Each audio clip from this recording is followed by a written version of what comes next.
रोई रोई बेटी कहे आंसू भरी नयनवा। रोई रोई बेटी कहे आंसू भरी नयनवा।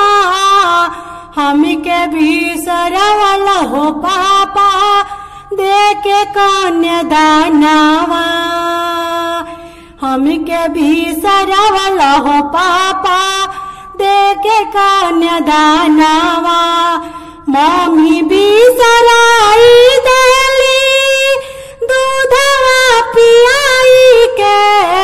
मम्मी भी सराई देली दूधवा पियाई के। तू तभी सरवल हो पापा जन्म भर खियाई के। तू तभी सरवल हो पापा जन्म भर खियाई के।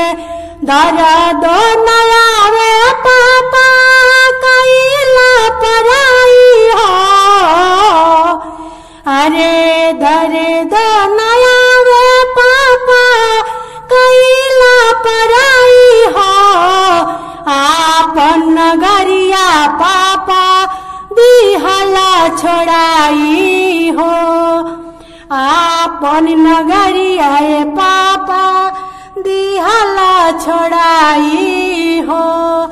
आपन नगरिया पापा दिहला छोड़ाई हो। रोई रोई रोई रोई दीदी का आंसू भर नयनवा। रोई रोई दीदी कहाँ आंसू भरी नयनवा। आंसू भरी नयनवा। भैया भी सराई देहला।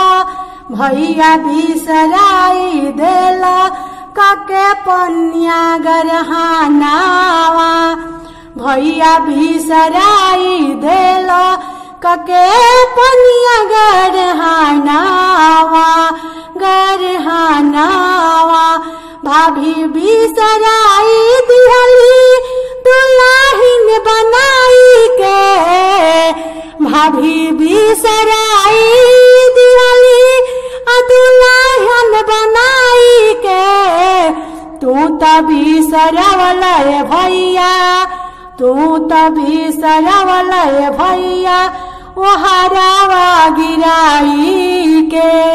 तू तभी सरवल हो भैया वो हरावा गिराई के। दर्दो न आवे भैया। दर्दो न आवे भैया दिहला भी सराई हो।